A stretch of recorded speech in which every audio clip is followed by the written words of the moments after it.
hopefully, at the end of this line, we're going to introduce an absolute Celtic legend. Hello. Hello, Paddy. How are you doing? Welcome to the show, mate. Me and Deaglan. Welcome you along. How are you doing, mate? I'm not too bad, Tony. How are you keeping? Everything's good up here. Paddy up in Belfast. Hopefully, mightn't be too much longer. Maybe get out of this lockdown. Wouldn't be too bad. Well, hey, look, we're just waiting to see, I suppose. Everybody's been trying to do their best and trying to go by the government guidelines. So, hopefully with a wee bit of luck now over the next few weeks, we might see some things loosening up. Yeah, hope so. And you're coping with a young family as well. Are you doing any schooling at home, or are you just... Oh God, I know we've all the work sent out from the schools, and the youngest one, he's only 8.5 months, so obviously nothing for him. But the 11-year-old, the 13-year-old have been doing work since basically from the start, Tony, and it's been good as well because it's kept them focused and kept them with a wee bit of education, so to speak, and they're able to get it off the school's apps that they have. So no, it's been really good that way. That's brilliant, Paddy. I've young Deaglan with me. He knocked his out in the first 2 weeks, I think, because he's 19 now and just leaving school and finishing off his A level. So he knocked his out. Do you want to say hello to Paddy? Hiya, Paddy. Oh, my mic. Oh, there's your mic. My mic wasn't even on there. Hiya, Paddy. How you doing? Not too bad, Deaglan. I hope you're well, buddy. I'm good. I just want to say, Paddy, next to Henrik Larsson, you're probably my favourite Celtic player. Just wanted to knock that out there. Paddy, I bet you said that all of them. No, Paddy, he absolutely adored you, and you left not through any. I really appreciate that, Deaglan. Thanks very much. Not through any fault of your own, Paddy, but there was one day he was waiting on you outside the Rat Bar. He was told that you were turning up, and he waited about 2.5 hours. Something like that, and it's not through a fault of your own, I'm telling you, but somebody told me you were going to be there, and 2.5 hours later, he came home broken hearted. Because he had seen you that day up in Ardoyne.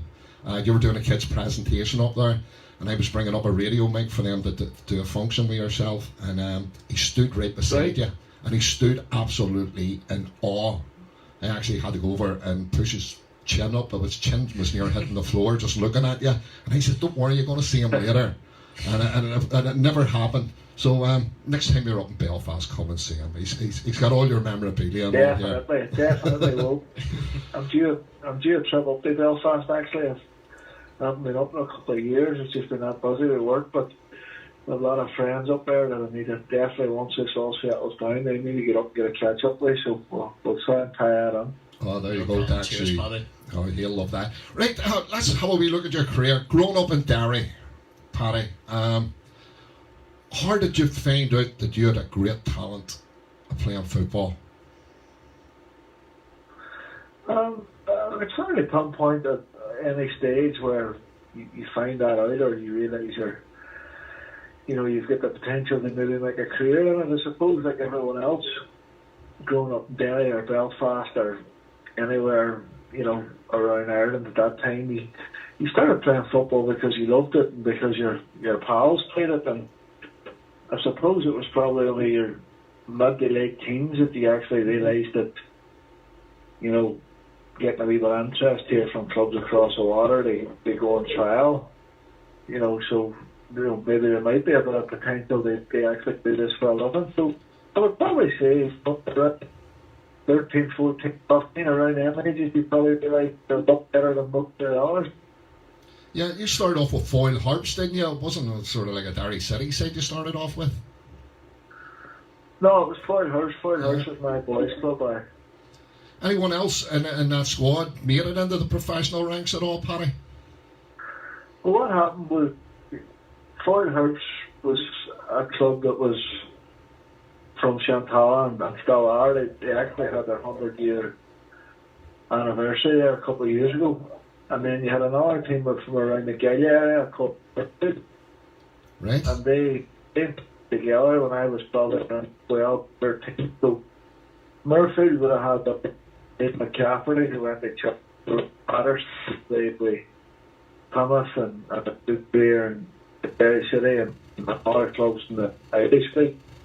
And myself then, who was on the right.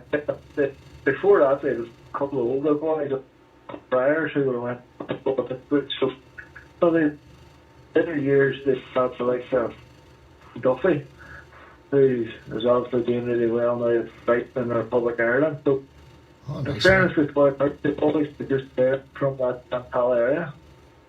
Oh, good job. And so playing for them, the next thing, Rochdale had their eye on you. You ended up moving there at a very young age of 16. What was it like to move away from home, from Derry, and heading to England? It was tough.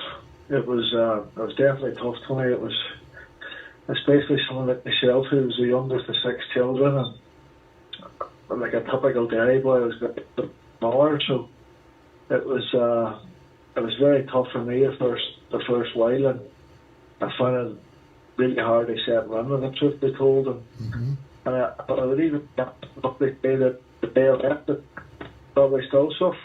I got a homesick. It was good times. It set me up to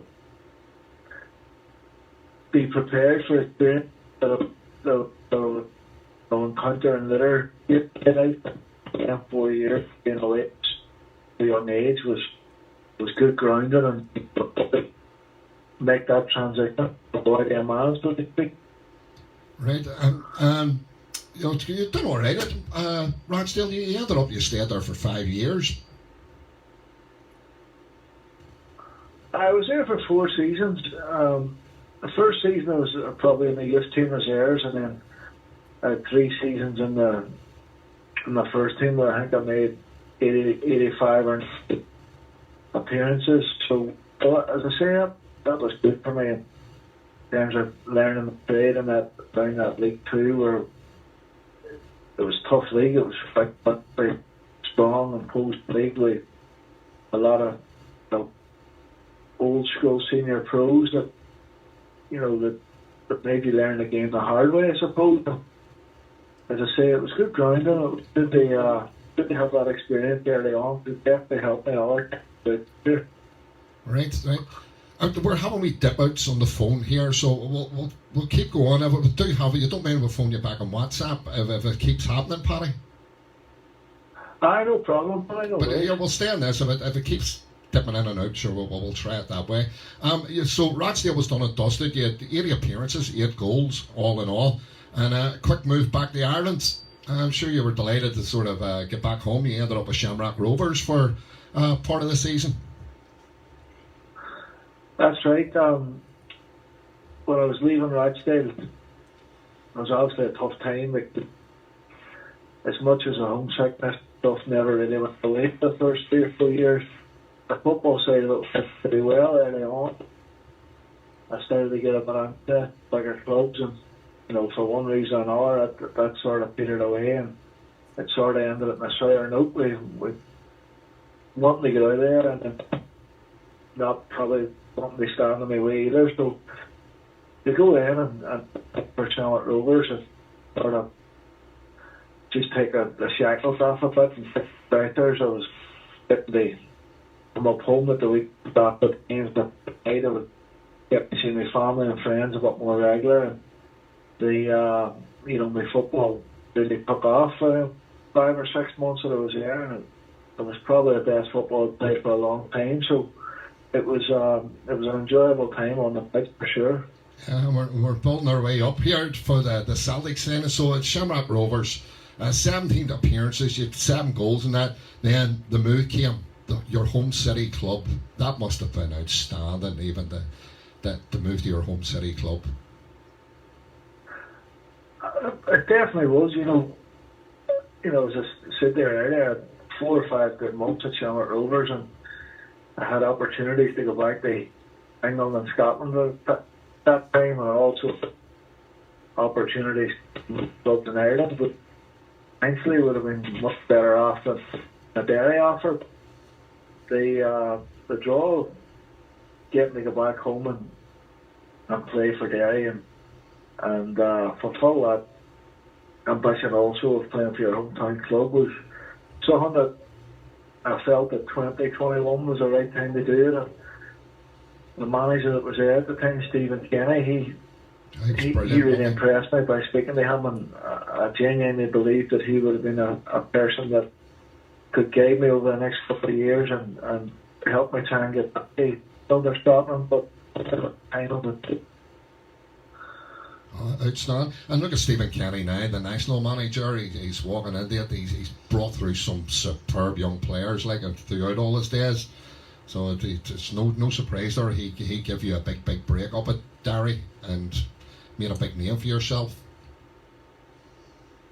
No, he's a fantastic manager, Tony. He's unbelievable, giving players play, making them feel that really good potential, and they fulfill that potential, and he's got a great way of getting that out of you. And as I say, I just bumped him in with the right time for me, and what he done for me in terms of making me believe about it. The next 2.5, 3 years was something I'll always look for. Oh, brilliant. And of course, a couple of seasons at Derry there, we got to know you over here because of watching the likes of RTE and UTV, where we're getting the news reports of how Derry were playing, and we started hearing this guy called the Derry Pally, and you know what I mean, the nickname started there, and the next thing we were watching, because there was a few live matches on RTE, and we always follow Derry City, because they're up north as well, that north-south thing, it always goes. And when we got to see you play, we went, oh, Jesus, this guy is amazing to watch, like. You were right, absolutely. I know. Yeah, sorry, we Paddy, had the 3 year half seasons. Actually, I was at Derry. We had great success. We won 3 or 4 cups. We lost the league, unfortunately. Two last season, and we had 2 great European runs. So it really was a special to be involved in the football club. We also had this cup that was going there. It was great victory, the top league of Ireland by this league club. So really, it got where every game we were throughout there a couple of years was a big game, and crowds were like a Brandywell, and a lot of games you televised through the Tampa and then plus European games. It really was a special maybe involved a football club. Yeah, because have a close eye on Derry at that time, and you were absolutely outstanding. Great team that was built up there. Paddy, if you don't mind, we're going to go into the Celtic part. You don't mind if I phone you back on WhatsApp, because there's a wee dropouts as well, and all these Celtic men are so interested. With thousands of board here listening to you. So is it okay if I phone you back on WhatsApp? Just in a wee second. I'd try. I'd probably no problem. Yeah, because there's a couple of wee dropouts there, and there's people so interested in this. So 2 seconds, and I'll phone you back on it, mate. Alright, cheers. So we're going to get Paddy back here on WhatsApp. As you know, that the call quality isn't the greatest. So bear with me, 2 seconds. We are Scottish. We love Glasgow Celtic. We follow our team. Everywhere they go. Hello? There we go, Paddy. Hopefully that's a lot better. Hello? Yes, Paddy, we're here. Can you hear us okay? Yeah, he's only no problem. Oh, brilliant. That sounds a lot better. The quality clear as a bell. So, our Derry City career, so it was coming to an end. There was a speculation that they were going to move to Celtic, or no, West Brom, I think, were in for you. They were in the Premier League at the time. So which way West Brom was a club that, to be honest, it looked more likely they would sign for. That was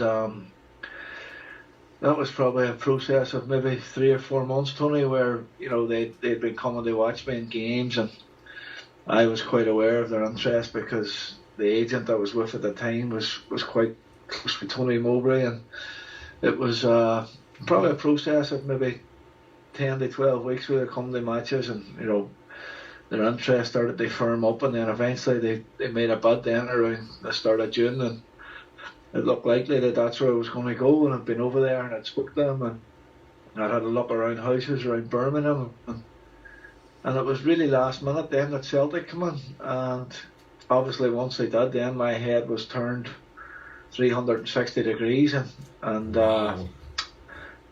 look, it was an easy decision for me, and it was, once they made their interest and firmed it up with a bid, then it was straight up a road to Glasgow, and thankfully everything went well.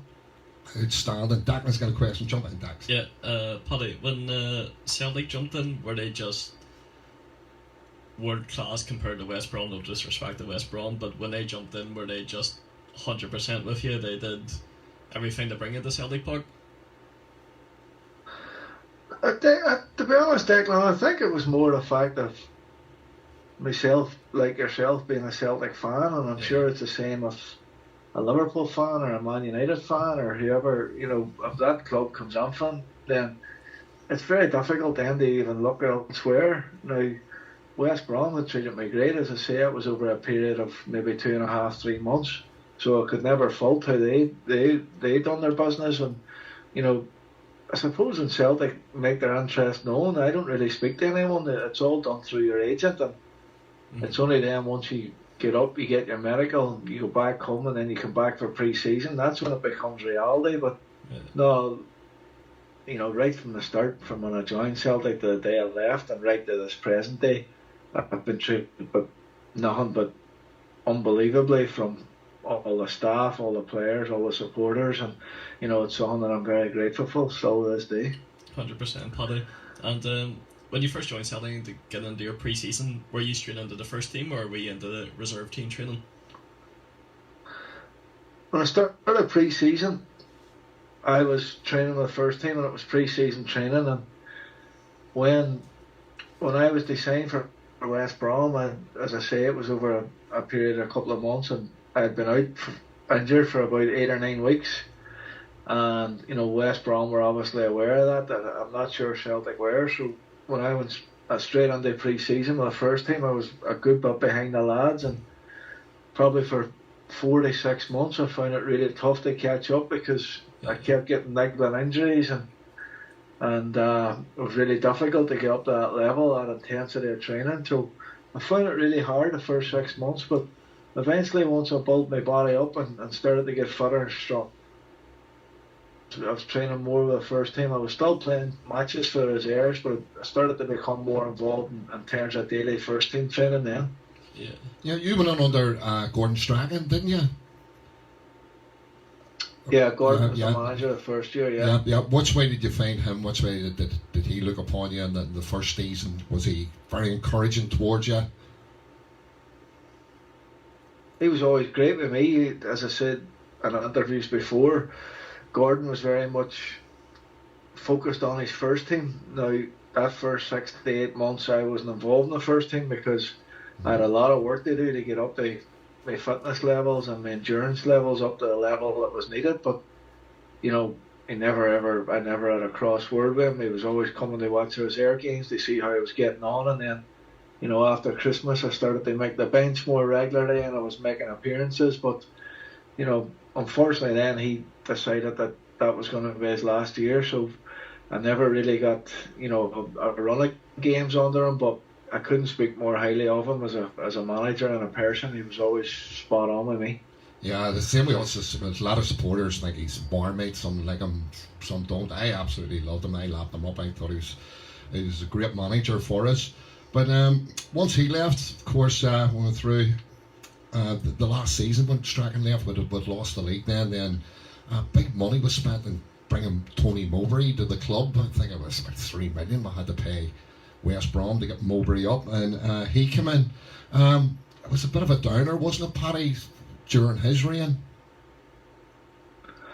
It was difficult. It was a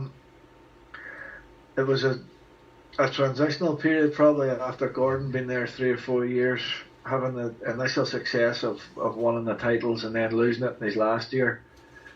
I think he obviously spoke to Peter and Dermot and decided he would move on after that. Tony had just had great success at West Brom by getting them promoted to the Premier League and then keeping them in the Premier League. And being an ex-Celtic player, he probably seen this as a huge opportunity. But for one reason or another, it just didn't seem to click. And No, it didn't you know, look right. come January when the results weren't going well, the board seemed to back him and give him a bit of money, and he was able to bring in the likes of Kamara and Edson Bradford and Robbie Keane. And you know, again, things didn't seem to click, and you know, come February that year, then obviously the board decided they part ways. Yeah, we had a smashing team then, Paddy, and it just surprised me that night. We were absolutely stuffed by St Mirren, 4-0. Were you involved in that game? I think you might have been on the bench that night, were you? No, I wasn't No. involved. I was at the game. I think I was injured or coming back from injury or something, but I was definitely at the game. And like yourself, it was a surreal evening. It was Yeah, it was. something that I didn't think. I was only there a year and a half in, but even in the 5 years I was there, I'd never experienced anything since or after that. It was unheard of, really, in the history of Celtic. They lose 4-0 to St Mirren home or away, and I suppose after that, people genuinely thought that, you know, that would have been the end. And the next day, obviously, you know, the inevitable happened, and Tony ended up being sacked. Yeah, Peter Grant is number 2 back then. See, as a Celtic supporter, and us, and I mean, you'd know it as well, growing up at being a Celtic man, we thought Grant was fire and thunder, and looking at him being the assistant to Tony Mowbray, he looked so disinterested, and as a Celtic supporter, that hurt me. As looking in, was Peter inspirational in the dressing room, or was it all sort of Tony Mowbray tactics, and Peter was just the man to put the arm around you when, you know, the times were down, the results weren't going the way? I suppose what you're probably seeing there is probably, you know, Peter Granty is what I would have called him, probably hurting as well, because no one would have wanted that to work as much as him and Tony Mowbray. You know, Yeah. both being ex-Celtic players, knowing what it means to people. And I always found him a gentleman. I always found him a great coach, similar to Tony, an absolute gentleman and a really good manager, which he's proved at many clubs. But there's just some times in football that it just doesn't click. Yeah, it doesn't And that go your seemed way. to be the way with them, because the players liked them, the training was good, the standard of players seemed good, you know, being in and around it.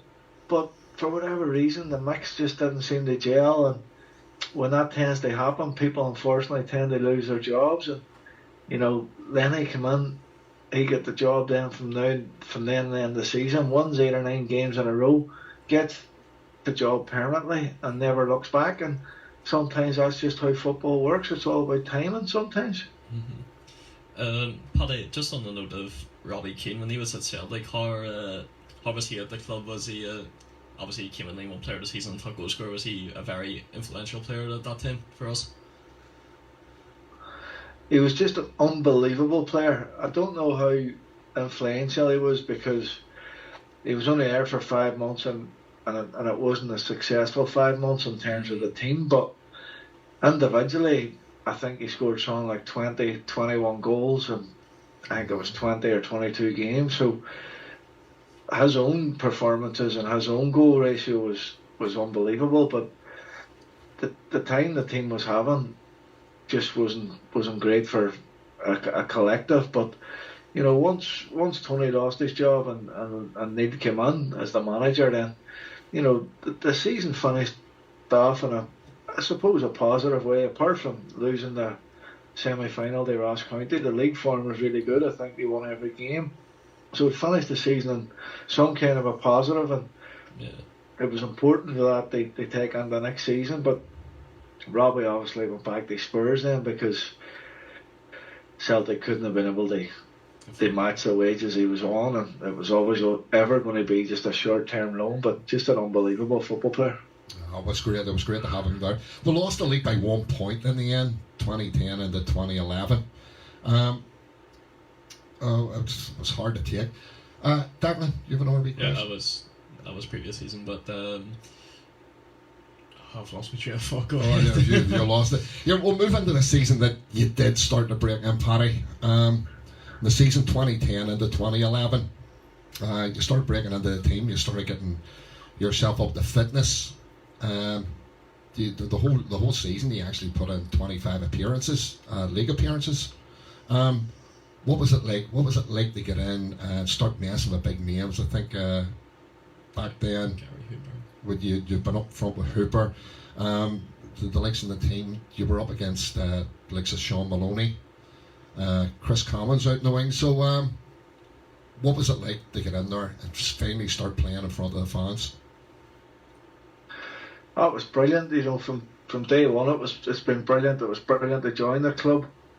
It was brilliant right throughout the duration of the club. But any footballer will tell you they start playing more regularly and getting more starts and becoming more influential in the team. Then that obviously feels much better than just being a butt part. So that season you're talking in particular, where I made, I think it was all under 35, 36 appearances and scored 7 or 8 goals, was probably, well, without doubt, my best season in terms of a personal level. But just great to be on there and contributing and really then starting to feel like a first team player.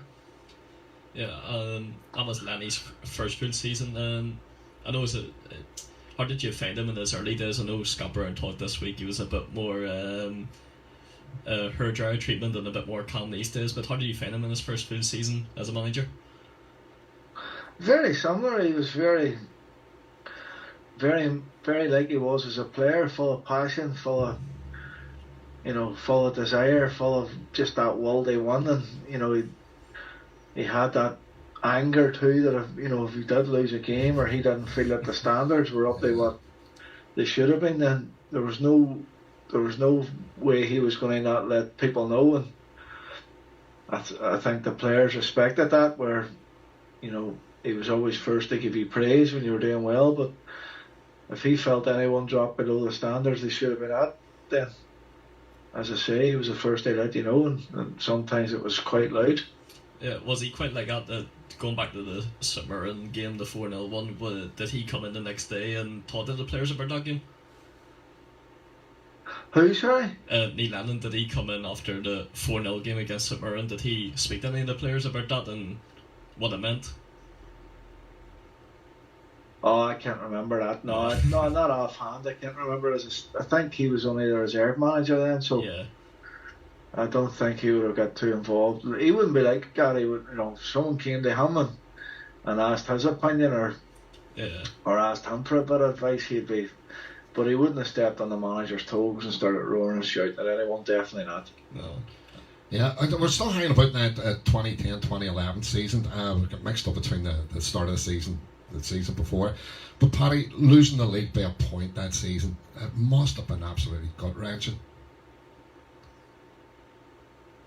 It was, it went down to the last day and we played Motherwell at home and Rangers played Kilmarnock away, and of course you have to go into it optimistic and think if we do our job, maybe Kilmarnock will do us a favour. But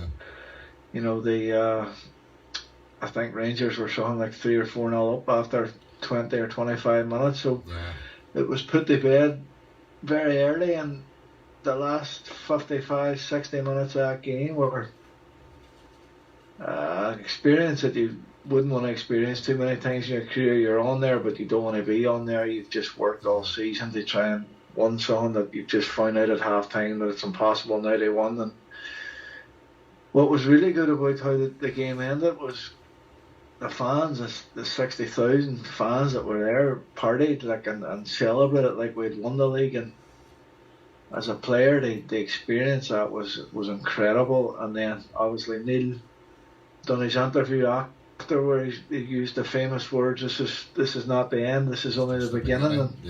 And how right has he proved to be? And here we are sitting now, 9 seasons after that, and 9 titles in a row, and umpteen cups. Yeah, still got the T-shirt. That was an absolutely brilliant speech from him.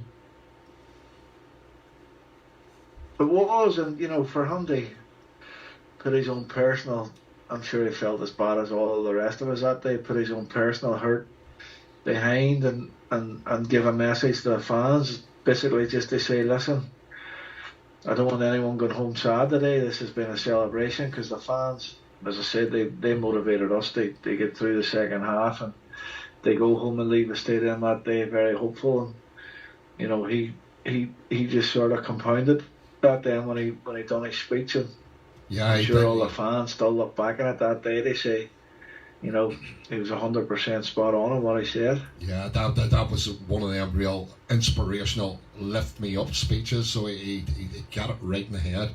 Right, Declan, go ahead. Yeah, that season we made a lot of great signings, Gary Hooper, Anthony Stokes, Charlie Mulgrew, Joe Ledley, Izagiri. What did you think was the best player that we brought in that season to lift us up and keep us going? Look, all the players you mentioned there are all fantastic players over their time at the club. One player he didn't mention, which I'm surprised at, was Victor Wanyama, who Yeah. Big thing. Yeah. Victor came in for 650,000 from a club in Belgium called Beerschot. So Morgan. he came in as a relatively unknown, and similar to myself, probably took a few months to get the grips with the tempo of the training, get the grips with the physicality, although he was an extremely strong boy. But once he got it, he just got better and better every day. And I remember watching him, and from the first day he came in to the day that I was leaving, which was 3 years later, the transformation in the player was just incredible. He came from someone who, at the start, you thought, not too sure whether he's going to be good enough to be a player that you knew was an absolute guarantee to sell on at a huge profit. So, you know, he'd be the one for me that stood out in terms of his progression at the club. And, you know, suppose scoring against Barcelona that night in the Champions League is something that I always remember for too. Yeah, wow. He was a phenomenal player, like, coming in. There's a lot of people coming in because that season 2010-2011, that's where you scored every goal that you scored was just outstanding, absolutely outstanding. There's a lot of people asking, from a personal point of view, what was your favourite Celtic goal? That was Paul Crawford asking that. My favourite Celtic goal, Tony, without doubt, was my first goal at Celtic Park. It was against Hearts. I think it was the second or third game of the season, and it was a moment that I'll never ever forget as long as I live. Growing up as a Celtic fan, and you know, dreaming of playing for Celtic is obviously it's for most of us, and it's a dream that never comes true. But for me to actually get the chance to play, and then to actually score my first goal in front of 62,000 fans on a sunny day on a Saturday, that ended up in, I think it was a 3 or 4-0 victory, was just an incredible feeling. And you know, it was just as I mentioned earlier, it's something that I can still feel how it feels to this day. And I remember sitting that night just feeling an overwhelming sense of, you know, no matter what happens to me the rest of my life or the rest of my career, I know what that feels like to do that. And there's millions and millions and millions of people in the world who've been in my situation growing up as a child or a kid or a teenager, thinking and thinking and thinking, what must that feel like? Well, you know, so just a privileged situation to still be able to look back and remember vividly how that felt is just an incredible feeling. Paddy, those words are beautiful, absolutely beautiful. Absolutely. Go And ahead, Dax. that same season, I think the first Old Firm game of the season where we beat 3-1 at Celtic Park, and then we went on New Year's Day to Ibrox, and I think you started the game, and we went and absolutely annihilated them through Samaras and yourself.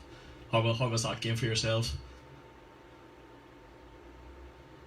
It was a huge game. It was, I remember it well. It was a game that we had 3 or 4 of our better players injured and 2 or 3 suspended. So we went into huge underdogs, and we had a bit of a patched up team. Charlie McCrory, you remember Charlie played on the left wing, and we had a couple of players that, you know, if they had been fit and well, they would have definitely started. So we went in as huge underdogs, but you know, we managed to find something from somewhere, and everybody battled, and we dug in, and fortunately Big Sammy produced 2 terrific moments where, he scored a fantastic goal first, and then he went on a brilliant run and ended up winning a penalty from a situation that looked like nothing was happening, and then he stepped up and buried the penalty. So for me personally, to play the full game in an Old Firm game was another dream come true.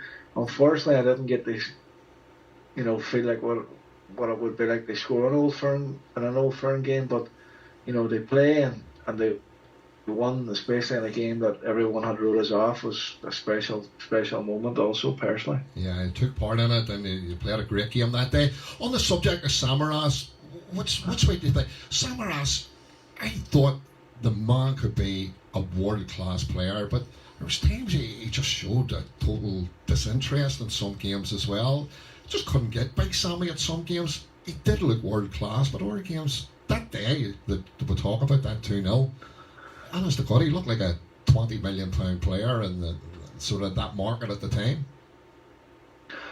I definitely don't think he was ever disinterested.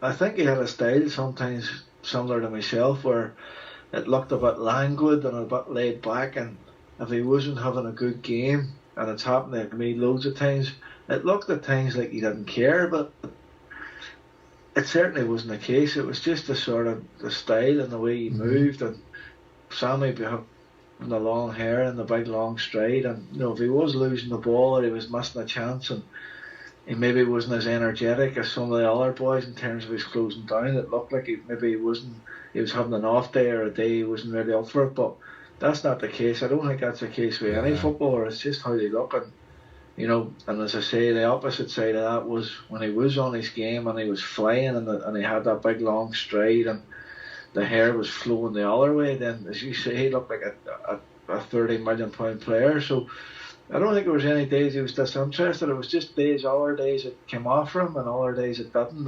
And unfortunately for him and myself, the days it didn't, it did come across as if maybe we were just having a day where we weren't just fussed.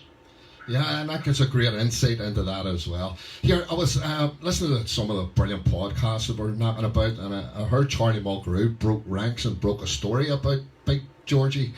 Did you hear it yourself? No.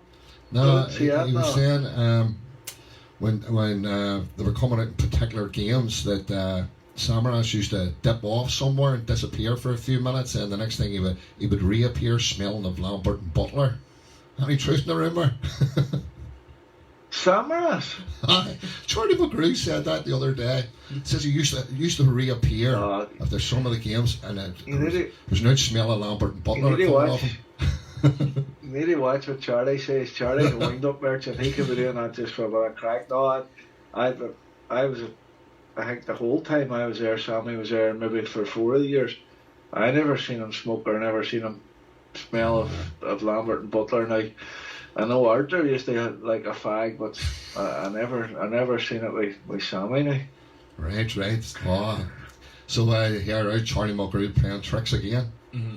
And that same season, 2010-11, along came a young James Forrest. At that time, did you think he'd be going and be the player he is today, conquering for 9 in a row even, and being a influential Celtic player he is today? Well, when James came through at the start, we all really had high hopes for him, and we all hoped he would do well because he was such a great lad and someone who trained really hard and really mature for an 18, 19-year-old, quiet, kept his head down, wanted to work hard. Had a few injury problems early in his career with his hamstring, back sort of area. Seemed to get them cleared up, and he really hit the ground running. And Neil Lennon was a big fan of his, obviously still is to this day. Backed him, big games even when he was young, played him. And for James to go on now and be the servant he has, and just they won his 9th title in a row, still only 28, is incredible. Really, really couldn't happen to a nicer fella. He's just a real good lad, family orientated, quiet, but really driven. And you only have to look at the amount of appearances and goals. And to be honest, and I'm going to say this now, I think it's a bit harsh. Some Celtic fans are a bit harsh on him. He still seems to be a few there that he has to win over, and he only has to look at his trophy record and his individual awards that he's won over the years. That, you know, I think hopefully over time that he'll start gaining the respect he deserves. Yeah. Paddy, you should have a word with Deaglan here because he's criticised him on this programme. I've criticised him this season, but I'm a big fan of James Forrest. So I know. I said Paddy will tell you off. So, Paddy, that was a great season, 2011-2012. We ended up, we absolutely romped home. 20 points. We ended up winning the league by. Trophy day, how'd that feel for yourself and your family, thinking about your family in Derry and the supporters that all travel from all over the country that leave Ireland to go over and see you? We absolutely, and I'm not saying this just because you're on the RFN, we absolutely adored you, because for somebody who just takes the ball up, runs at defenders and scores the way you did, we were so delighted to actually see a local boy actually walk up on trophy day and get a medal around his neck. No, I really appreciate that, Tony. I genuinely do. And, you know, not just yourselves, from all of the support I've had over the time I was there. It was really special to feel it, you know, right from early on, even when I wasn't in the team or I wasn't lifting trophies. That, you know, I always felt that real will from the supporters of wanting me to do well. And when you get the days like that, you know, lifting the trophies then, and, you know, chatting about my family in Derry, any cup final or any day we were lifting a trophy, then at least 15 or 20 of my family came over and we all stayed in my house, and there was blow up beds and sleeping bags everywhere, and we used to have, you know, a party at night in the house, and just special times, not just for my own immediate family but for all my family, and my brothers and sisters, their kids, and, you know, just really thankful that I could give them that experience. And, you know, we all grew up as Celtic fans. We grew up in an area that everyone supported Celtic, so it was a special time for not just me but my family as well. Outstanding. So that was that league season done and dusted. We're going into 2012-2013, another important year. Lenny at the helm again to take us into a new season. That season, 15 league appearances. You made a very good contribution to the campaign. What did you make of season 2012 into 2013? Your final season at Celtic? It started off a season of injury problems. I think it was my back and my hamstring. I couldn't get it shifted. Didn't play a lot. Turn of the year then I started to play a bit more. And towards the end of the season I was playing, and then I'd be on the bench, and, you know, one night, and I remember around April time having a conversation with Neil, and my contract was obviously running out at the end of the season, and we just said, look, what are you thinking of doing? And I said, look, I'm going to be moving on, because as much as I've loved the 5 years here, I'm just turned 29, I've probably only got 3 or 4 years left, and I want to try and go and establish myself as a regular, you know, in terms of being a first 11 player for the next few years. And so he was fine with that. We had a few conversations after that. He'd asked me about maybe the possibility of staying another year, and I had a quick think about it, but no, it didn't change my mind, and spoke to Peter and spoke to everyone at the club, and supposedly about 6 weeks to go before the season ended, we all were on the one page, be moving on then at the end of that year. It was sad to see you go. I always thought when when Deaglan was younger, and when we were heading over to the games, and I was always looking for the team sheet to see how Paddy McCourt was on it. Did you realise, Paddy, how exciting you were to watch for young kids coming to the games? Because even going over in the boats, they were all running about the boats that time with McCourt 20 on their back.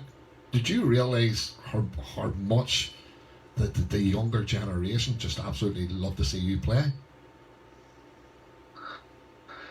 Probably not at the time when you're playing. When you're playing and you're, you know, it's you're not really realise how much people maybe look up to you, or how much people would want to be in your position. And if I'm being totally honest, you nearly get Celtic, and you know, amazing training ground every day and driving a nice car, and you nearly forgot about being the 13 or 14-year-old boy that dreamed of having this, and that this was all you ever wanted, because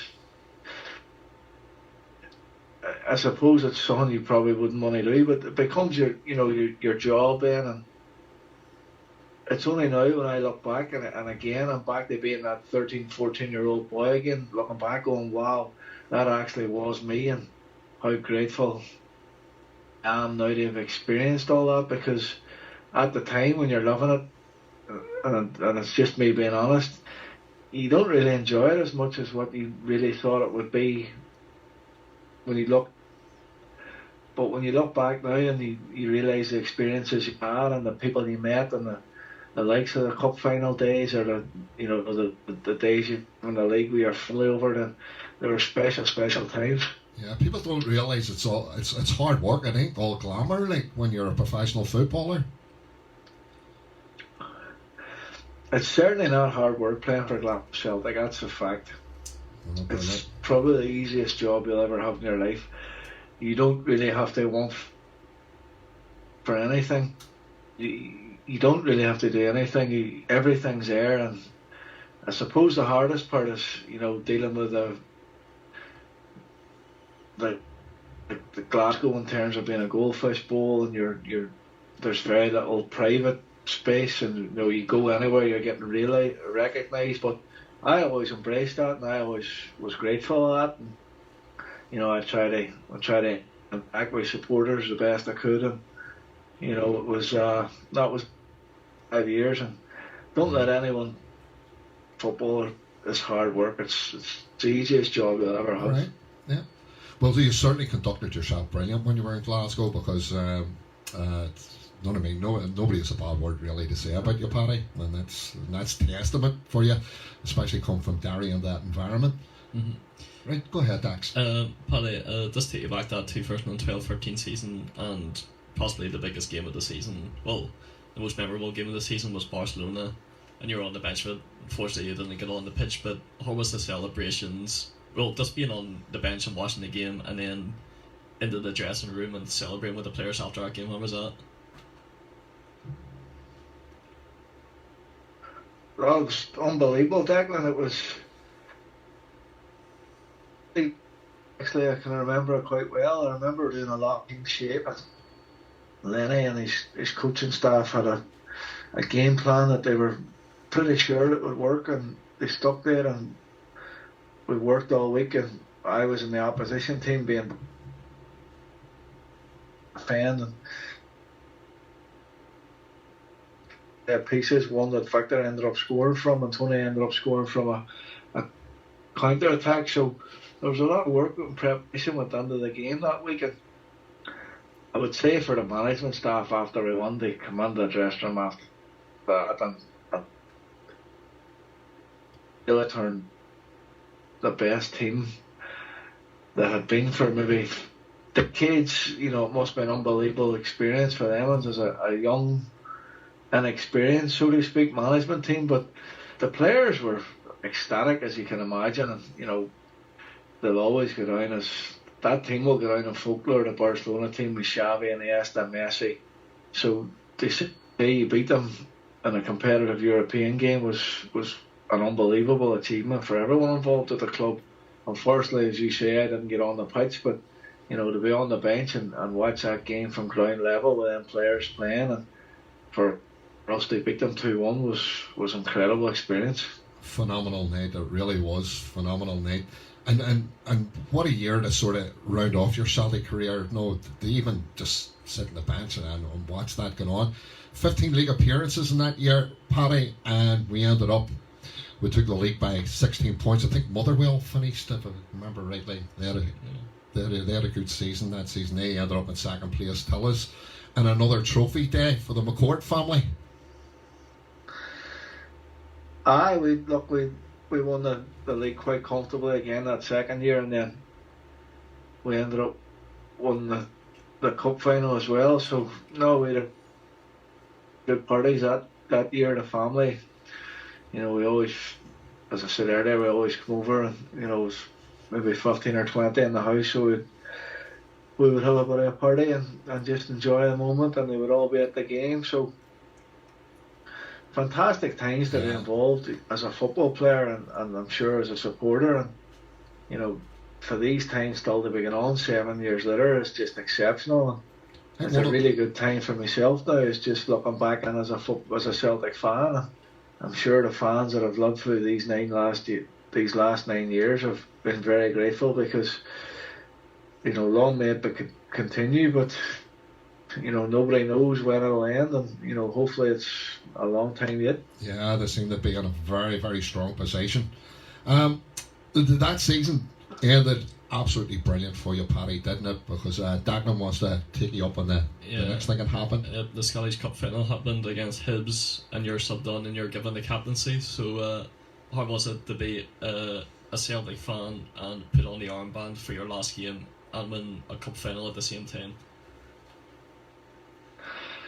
Well, you know, even you explained it there is a dream scenario, I suppose, for anybody. And as I spoke about earlier, it was everybody was in the clear maybe 6 weeks before that game that I was going to move on. So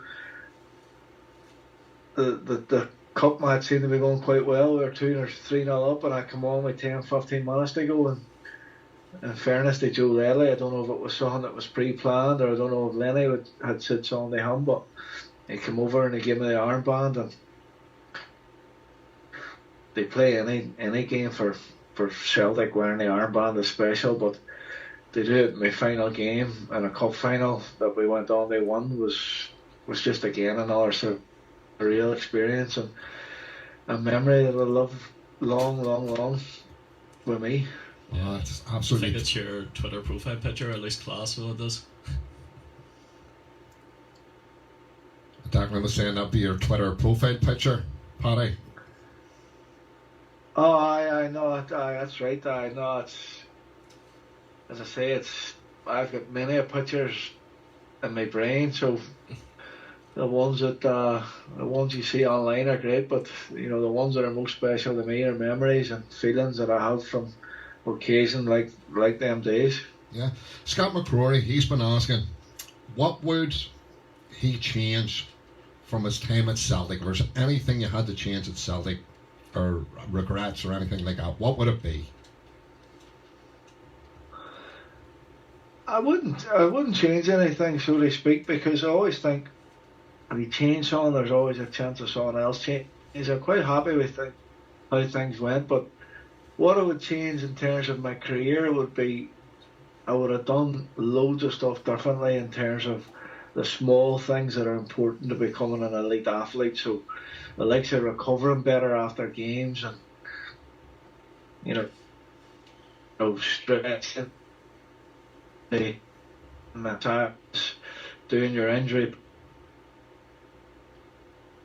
from the young players here that look, these are so important. I was easy when I was much luck. I just want to come 20 minutes doing They're cutting it out on us, Paddy. making sure I was prepared for the next day's training. You know, I didn't look too far ahead, and the way that court that take. It's cutting in and out on us, Paddy. Sorry? It was cutting in and out on us there because we're missing wee bits and pieces there. Have you got a stool in the house you can stand on? You're on the high ground up in Derry anyway. Maybe it's coming down the Glenshane Pass. It's a bit of a problem there, coming down towards us. I can hear you perfect, Tony. Yeah, that's coming through great again. There was just wee spits and spats as you were talking there. It wasn't coming through. Oh, sorry about that. I heard it's not your fault. Go ahead, one of the last from me, Paddy. 13 years he's been at Celtic, and he was a mainstay while you were there.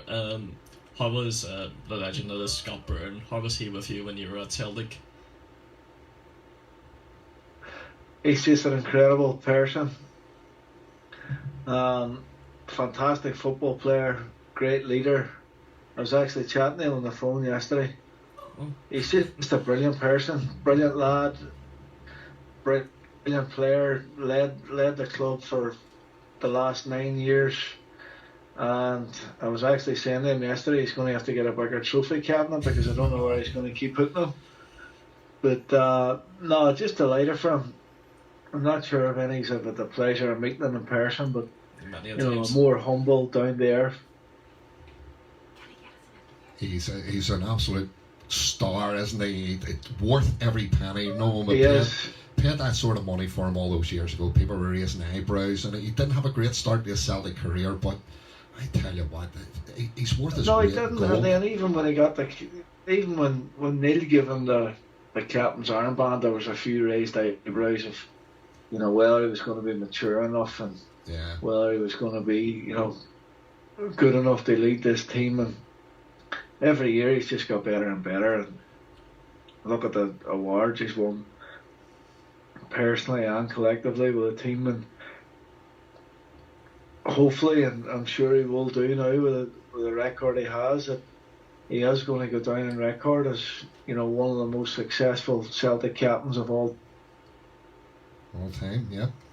A couple of more wee questions for you. We'll let you go because you've given up your time this evening. We really, really appreciate it. A lot of people come on the show here, all love to talk about memorabilia and stuff. Have you kept a lot of shirts from your time at Celtic? No, I haven't kept any. Tony, I've Jesus, kept you're one or joking. two from cup finals, but all the rest I've given away over the years to certain different charities or different people that needed a jersey to raffle. And I think my wife's kept one or two from maybe the cup final or maybe the last day of the season. Right, But right. they are. Oh, Mum was man. frame a jersey. You know, I was always more keen to give them away to people. My family have a few, I suppose, but it was memories in my mind or what I remember, not jerseys. Fantastic. And Paddy, do you remember when you were playing, there was a parody Twitter account under your name, and it was the most hilarious Twitter account at the time, and people actually thought it was you tweeting. Did you ever find out who was behind that Twitter account? I've never even seen it. I don't even know what you're on You're about, joking Tony. me. Did you never see that Twitter account? Oh man, I definitely see when this is over. No, I've only been on Twitter for a year, so Yeah, well, it was out the time that you were playing for Celtic, and it was always the crack on the bus. You come down here, Paddy McCourt tweeted this, and we all knew it wasn't your Twitter account because some of the scenarios on it were mad, and I don't want to repeat them on air, like, but I thought you might have found out over the years maybe who was behind the Twitter account. But I definitely had that. no, it rings a bell now. I do remember someone saying something years ago about it, but I just assumed people knew it was a mess about, so I never really dug into who was behind it or anything. Yeah, it was funny now, I have to say. Paddy, for the kind of player you are, do you think we can ever see a Paddy McCourt player come through again? Because football has changed so much. Somebody like yourself reminds me of when I was a kid, when you used to get the ball and you just went rampaging and trying to take on everyone in a football team and score. Do you think there's still movement in the modern football game for a player as good as you are to actually make it in the professional game again? Do you know where I'm coming from with that? No, the sort of I know the saying, question you're asking, yeah. and I definitely think there will be, and I definitely think they'll be better than I was. What I will say is, I think they'll be less frequent as time goes on because, you know, I've seen record many times. I don't think kids are playing in the street as much anymore or for as long anymore, and I think that it is detrimental to, you know, being an old-fashioned dribbler or an old-fashioned street footballer, so to speak. Yeah. It was, you know, more sessions now, or more times children are involved in football, or structured coaching sessions where they're probably not getting enough contact time with the football. They go out and practice themselves where they don't have to pass the ball to anyone else. You just go and dribble with a ball for half an hour, and then when your mates come out, you go in and you try and tick it round them, and that's certainly how I learned how to play football. And, you know, unfortunately, that's not happening as much now, and you're still going to have great football players because they're still always going to produce great footballers, but there's definitely going to be a different style of footballer. Yeah, it's but very you always have now. players that'll dribble and you know, take players on. Yeah, that's what was explained to him when he was younger, going to games, and he was going, "Why is Paddy McCourt not in the list?" And I kept explaining, telling him that football's getting more technical now, and he just couldn't understand it because a lot of these kids went to see you and hoping your name was on the team sheet at the time. But Paddy, last question: how do you feel about being a history maker, but getting into next year, you're relying on people to make you a record holder? Which way does that feel? Because you will be, you know what I mean, and you are in Celtic's history, but if this goes 10 in a row, it will never ever be beaten, and your name's going to be there in the 10 in a row. You're waiting on people and making your name history going into next year. Which way are you going to feel about that? No, look, Tony, to be totally honest, that for me to have 2 SPL medals at home and a few cup medals also for Glasgow Celtic is a special moment. Now, if I'm going to be totally honest, I played a small part in what has been a magnificent last 9 years, but if someone had offered me as a teenager to play any part in some kind of run out, or you know, I would have stole their hand off. So it's special. It was special the minute I joined the club. It was special the day I left the club, and it's still special now being a supporter of the club, and you know, and still being asked back to certain functions and certain games. So I'm just delighted to be associated with the football club, and you know, if I go down in history in some kind of small way as playing a small part in 9 in a row for now, and maybe 10 in a row next year, then of course I'll be delighted, and you know, forever grateful to everyone that's helped me along the way. Oh, brilliant, Paddy. And we started this 8 weeks ago, and we all started because when you were going into lockdown, and we were trying to think about Celtic supporters and trying to help people with their mental health as well. And that's why we started this We Need, you know, as a family, me and Deaglan. And it's been a roaring success. We've had Anton Rogan on, we've had Joe Miller on, with Paul Byrne on, and with young Paddy McNally on. We've got one of the youth players on. Paddy speaks so highly of you. He says you really helped him on in his career as well. We had him on. But the big name from day one that everybody was screaming into the programme was, why have you not got Paddy McCourt on? And we chased you down, Paddy, and we finally got a hold of you. And it's absolutely an honour and a pleasure to host you, Paddy. And we think so much of you. Really do. No, I really appreciate it, Tony, honestly. I'm sorry I was but a handling to get a hold of. I'm sorry my internet signal isn't too great, yeah. But I really appreciate the support from everyone, and I'm glad I've come on now and spent an hour chatting, and you know, hopefully people have enjoyed it. Yeah, I'm sure they have. So you know, we're going to round off with Paddy. We're going to let you go because you know you have a young family and all to look after. We're going to put on the screen all your goals for Celtic, and of course they wrote a song and everything about you. That's how much everybody thinks about you, Paddy. The Paddy McCourt song. We're going to play it and stick all the goals up on the screen. Yep. Thanks for coming on, Paddy. I just want to say again, you're my sporting idol growing up. I mean, a lot of people chose Lionel Messi, Cristiano Ronaldo, not current Rangers manager, but mine was always Paddy McCourt and Henrik Larsson. So just thank you for coming on, the opportunity to talk to you. He's just over the moon. No, I really appreciate it, Declan. Hey, and as I say, look, if I do get that trip to Belfast the next few months when things settle down, then hopefully we can meet up, hey, and get a photograph or whatever. Sign a shirt. Do you know who signed a shirt with McCourt on it? Tony Watt signed it before he scored against Barcelona. He was up playing for Cliftonville, and a couple of friends up in Cliftonville let him become ball boy that day, and he'd seen Tony Watt, and he went over there and got Tony Watt to sign the front of it. So it's all ready for you to sign the back of it when you finally meet up with him, Paddy. No problem. Hey. Cheers, Paddy. Thank you. Paddy, absolute legend. Right. Thank you so much for coming on. Thanks very much. I'll speak to you soon. Cheers. Cheers. All the best up in Derry. God bless you, Paddy. Thank you. Cheers. Bye. All the best, bye. mate. Bye, mate. Bye. Well, there you go, folks. What do you think of that? The great Paddy McCourt. We've finally tracked him down. He's been absolutely brilliant. Talking about his whole Celtic career there. And it's just, I'm totally in awe sitting here of the Derry Pelly that has joined us. What we're going to do, me and Dax are going to jump out of the road. We're going to play the Paddy McCourt song. You've never seen Paddy McCourt score these goals before, you're going to get the opportunity now. So just stand in awe of how great of a player Paddy McCourt was.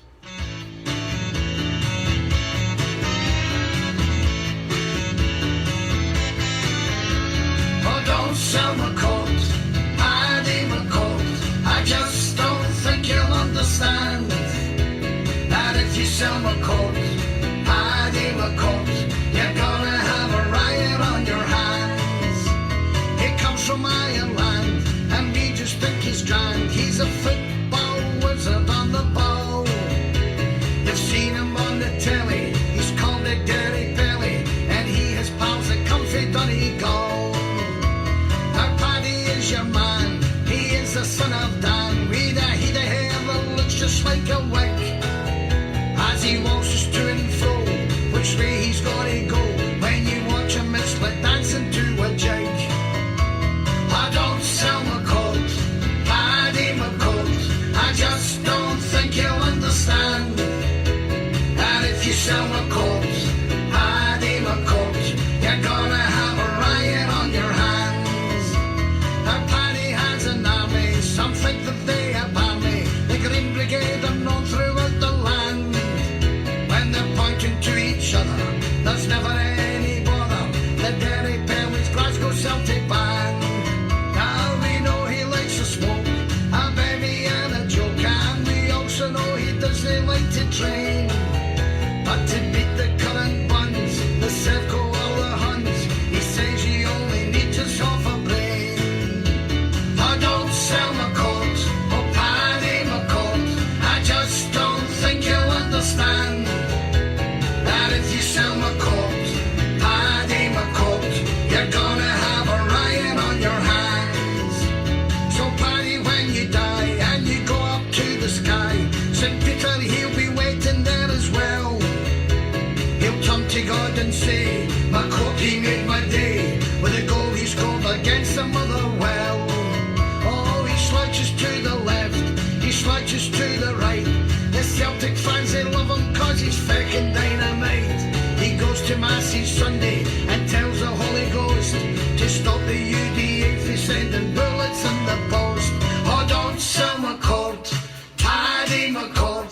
I just don't think you'll understand that if you sell McCourt, Paddy McCourt, you're gonna have a riot on your hands.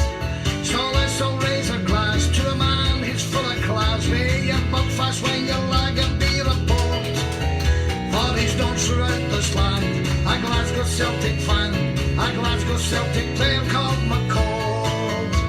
I don't sell McCourt, Paddy McCourt. I just don't think you'll understand that if you sell McCourt, Paddy McCourt, you're gonna have a riot on your hands. Wow, wow, wow, wow. Feel like Chris Sutton there.